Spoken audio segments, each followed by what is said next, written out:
Você realmente sabe o que aconteceu com Jesus entre a cruz e a ressurreição?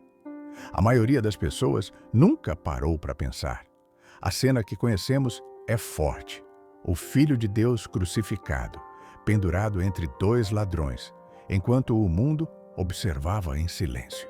Mas o que ninguém te contou é que a morte de Jesus foi só o começo de uma missão muito mais profunda.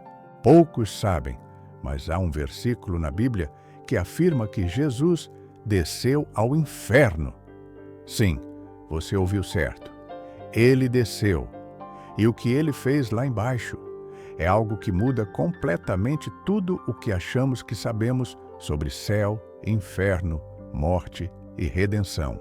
Por séculos, estudiosos, teólogos, pastores e crentes comuns se perguntam o que realmente aconteceu nos 3 dias entre a morte e a ressurreição de Cristo. A Bíblia dá pistas. Ela fala de espíritos em prisão, de partes mais baixas da terra, de chaves da morte e do inferno. Mas o que tudo isso quer dizer? Onde estava Jesus enquanto o corpo dele jazia envolto em linho, guardado por soldados num túmulo frio? A resposta começa num dos momentos mais intensos da história da humanidade, ali na cruz. Após horas de dor, humilhação e silêncio, Jesus ergue a voz e declara: Pai, nas tuas mãos entrego o meu espírito. Lucas, capítulo 23, versículo 46. Foi nesse instante exato que algo invisível e absolutamente avassalador foi desencadeado no mundo espiritual. A morte de Jesus não foi o fim de sua consciência. Não foi uma alma vagando em paz. Foi uma travessia, uma passagem entre mundos. Mateus, capítulo 27, versículos 50 a 53, relata sinais visíveis do que aconteceu. O véu do templo se rasgou de alto a baixo. A terra tremeu. As rochas se partiram. Sepulturas se abriram. E muitos corpos de santos que estavam mortos ressuscitaram. Pensa nisso. A morte de um único homem, um só, provocando uma resposta violenta, sobrenatural, cósmica. Mas calma, isso é só o que os olhos humanos puderam ver. Porque por trás desses fenômenos visíveis, algo ainda mais profundo estava se desenrolando. O Filho de Deus, o Cristo, estava descendo ao coração da terra. Sim, ele desceu. Não foi um ato figurado, foi literal. Segundo a teologia bíblica, antes da cruz, todos os mortos, bons ou maus, desciam ao mesmo lugar, o Sheol, um reino espiritual dividido em 2 partes: o seio de Abraão, onde os justos aguardavam em paz, e o lugar de tormento, reservado aos ímpios, separados por um abismo intransponível. E isso Jesus mesmo explicou.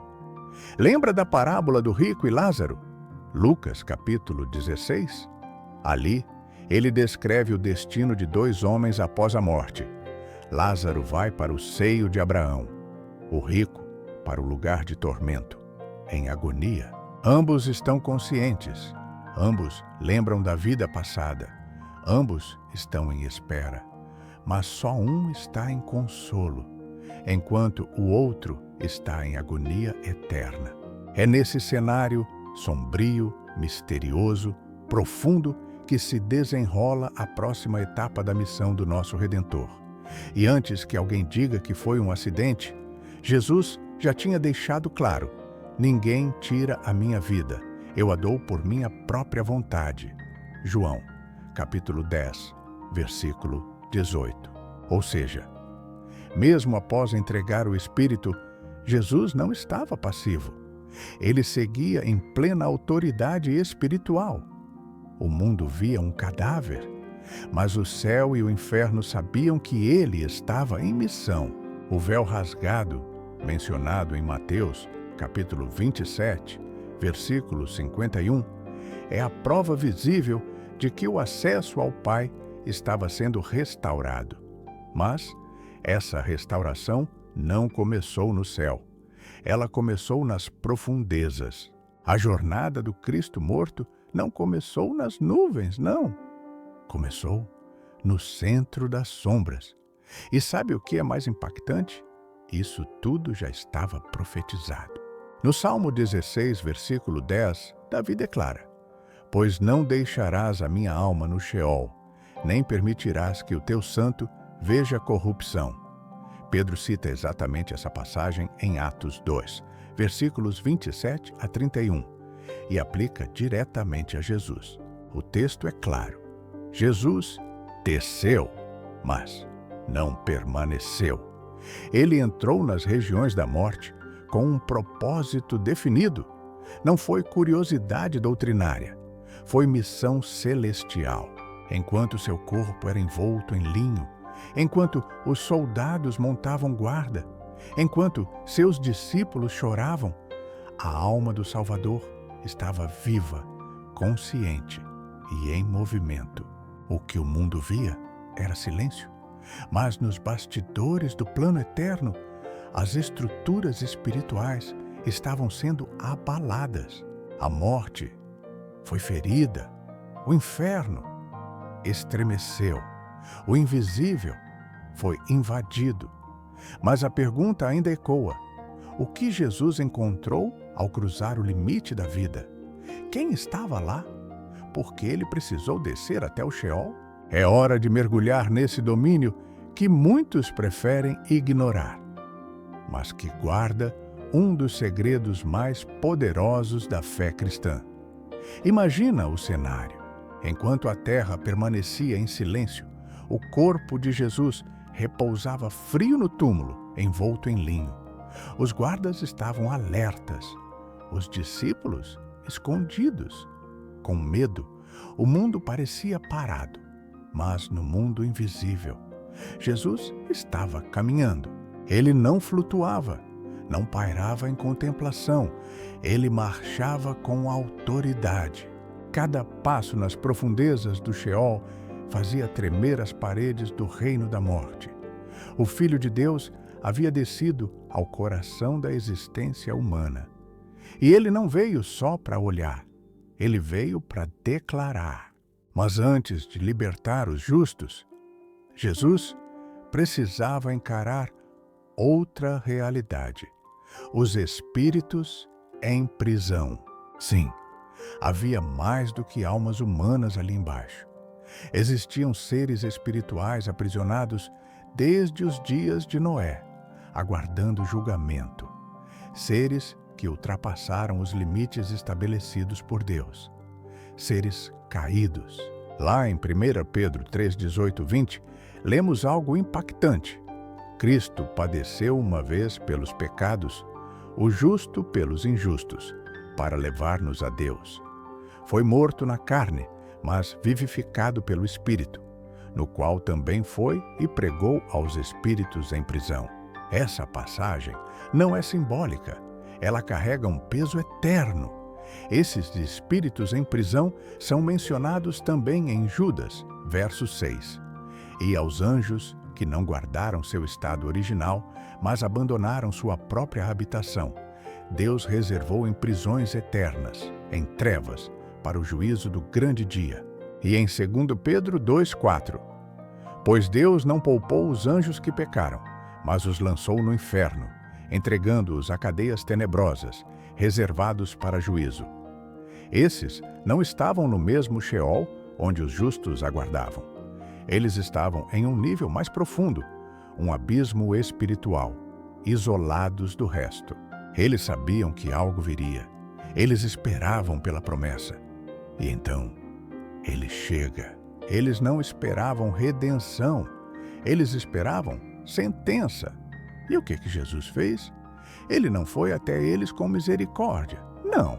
Ele foi com autoridade. Ele foi com um decreto. A palavra usada em 1 Pedro para pregou é do grego ekeruchen, que significa proclamar como um arauto, declarar como um rei. Não foi pregação evangelística, foi proclamação de vitória. Jesus olhou para esses seres e declarou: a cruz venceu. A rebelião deles, a tentativa de sabotar o plano da redenção, fracassou. Aquilo que os anjos caídos tentaram impedir desde o Éden, a vinda do Messias, nascido de mulher, agora estava completo. E eles ouviam, impotentes, a confirmação do que mais temiam. Pensa só por um instante. Esses espíritos estavam presos, isolados, sem esperança, sem luz, sem acesso à redenção. E, de repente, entra o Filho de Deus, não para salvá-los, mas para dizer: vocês perderam, o plano foi consumado. Que cena! Essa não foi uma simples visita, foi a maior declaração de autoridade já feita nas regiões espirituais. Jesus não entrou como prisioneiro, ele entrou como rei, como conquistador, como o único que podia descer e voltar com as chaves nas mãos. E sabe o que mais? Enquanto os principados e potestades tremiam, os justos do passado esperavam. Homens e mulheres como Abraão, Moisés, Ruth, Elias, Davi, todos aqueles que creram antes da cruz, mas ainda não tinham recebido a promessa completa, aguardavam no seio de Abraão. Eles estavam em descanso, sim, mas um descanso provisório, porque o acesso ao céu ainda não estava liberado. Hebreus 11 diz com clareza: todos estes morreram na fé, sem receberem o cumprimento da promessa. Deus havia provido coisa superior para nós, para que eles, sem nós, não fossem aperfeiçoados. Jesus entra naquele lugar com as chaves da morte e do inferno em mãos. Não mais como promessa futura, mas como realidade presente. E ali, naquele espaço sagrado, o paraíso, a luz da redenção brilha pela primeira vez completamente. Ele não apenas consola, ele liberta.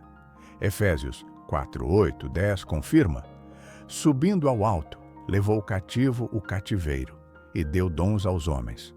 Ora, o que quer dizer subiu, senão que também antes desceu às partes mais baixas da terra. Jesus não apenas ressuscitou, ele invadiu, ele proclamou, ele conquistou a morte, a condenação, o inferno. Tudo foi vencido, mas ainda há mais a ser feito, porque agora, com a vitória proclamada, com as chaves em mãos, com os justos libertos, está prestes a acontecer o maior êxodo espiritual da história. Enquanto os ecos da proclamação de Cristo ainda ressoavam nas trevas mais profundas, algo grandioso estava prestes a acontecer.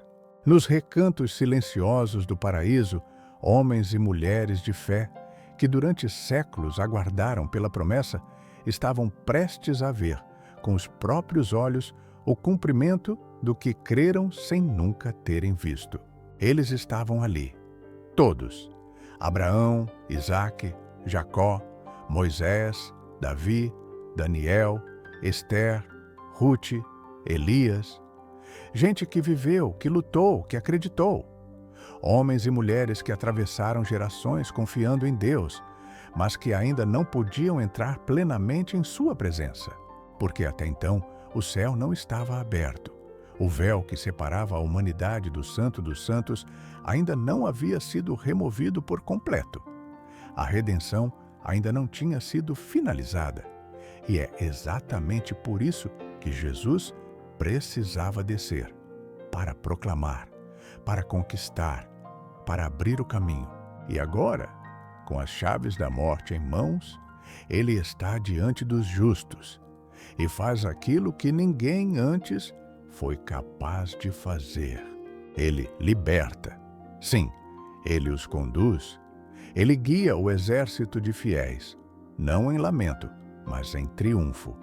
Um cortejo celestial, invisível aos olhos humanos, mas real nas regiões espirituais. A Bíblia chama isso de levar cativo o cativeiro.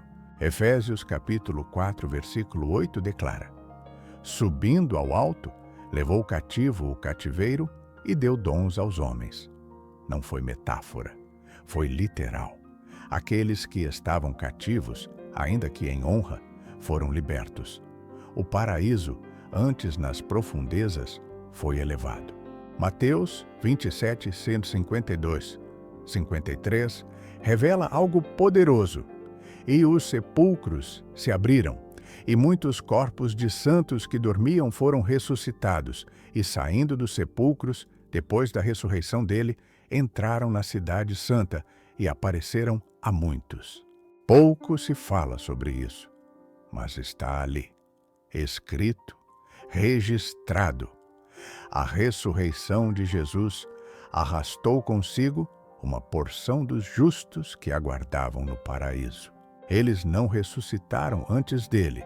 A Bíblia diz, depois da ressurreição dele. Foi o primeiro movimento de um novo tempo, uma nova aliança, o início de uma nova realidade. Porque a partir desse momento, quem morre em Cristo já não desce mais ao Sheol, já não espera em compartimentos espirituais, vai direto à presença do Pai. Paulo escreveu aos Filipenses, capítulo 1, versículo 23. Desejo partir e estar com Cristo, o que é incomparavelmente melhor. Ele não fala em espera, fala em presença, em acesso direto. Aquele véu que se rasgou no templo foi mais do que símbolo, foi anúncio. Uma nova era havia começado. A separação entre o humano e o divino foi abolida. E agora, em Cristo, temos livre entrada. Mas ainda faltava um ato final. Porque antes de reaparecer aos homens, antes de ser visto novamente pelos discípulos, Jesus precisava apresentar-se diante do trono eterno. Era hora de concluir o que havia sido iniciado desde a fundação do mundo. Hebreus capítulo 9, versículo 12, afirma: não por sangue de bodes ou bezerros, mas por seu próprio sangue, ele entrou no Santo dos Santos, uma vez por todas, tendo obtido eterna redenção. A cena não foi visível, nenhum humano viu. Mas no céu, as portas eternas se abriram. O cordeiro que foi morto agora voltava vivo, vitorioso, com o sangue da nova e eterna aliança. O Salmo 24 descreve poeticamente esse momento. Levantai, ó portas, as vossas cabeças. Levantai-vos, ó entradas eternas, e entrará o Rei da Glória. E quando as portas espirituais perguntam, quem é esse Rei da Glória? A resposta vem com autoridade. O Senhor forte e poderoso, o Senhor poderoso na batalha. Sim, Jesus havia vencido, não com espadas, não com exércitos humanos, mas com obediência, com sangue, com amor. O inferno foi derrotado por dentro. O império da morte foi desmantelado. E isso muda tudo, porque agora não há mais motivo para temer a morte. Hebreus capítulo 2, versículos 14 e 15, declara que Jesus participou da carne e do sangue, para que, pela morte, destruísse o que tinha o império da morte, isto é, o diabo, e libertasse todos os que, com medo da morte, estavam por toda a vida sujeitos à escravidão. A escravidão terminou. A sentença foi revogada. O abismo foi vencido. A cruz, antes símbolo de dor, agora é sinal de reconciliação. O túmulo vazio, antes mistério, agora é certeza de vida eterna. E ele, o Cristo ressuscitado, já não é mais o cordeiro calado. Ele é o leão da tribo de Judá. Entregou-se em fraqueza, mas ressurgiu em glória. E tem um nome acima de todo nome. Filipenses capítulo 2, versículos 9 a 11 diz: pelo que também Deus o exaltou soberanamente, e lhe deu um nome que é sobre todo nome, para que ao nome de Jesus se dobre todo o joelho dos que estão nos céus, na terra e debaixo da terra. Sim, os que estão nos céus, os que estão na terra e até os que estão debaixo dela.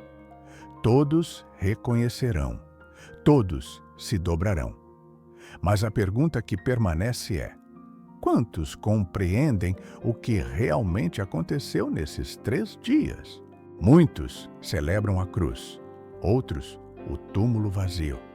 Mas poucos mergulham no silêncio entre ambos, no espaço onde Jesus caminhou sozinho, enfrentando as sombras, rasgando véus, quebrando cadeias, resgatando almas, proclamando vitória. Essa é a jornada que mudou a eternidade e que ainda hoje ecoa na alma dos que creem.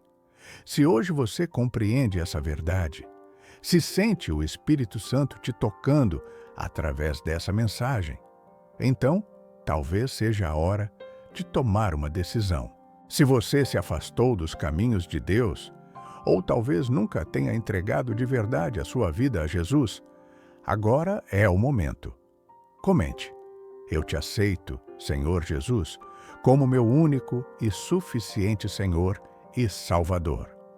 E se você já é dele, já vive essa graça, escreva amém, porque essa declaração de fé, por mais simples que pareça, pode alcançar uma alma que ainda está em trevas. A mensagem continua viva. A luz brilhou nas profundezas. A morte foi vencida. E agora, nada pode nos separar do amor de Deus que está em Cristo Jesus, nosso Senhor. Até a próxima.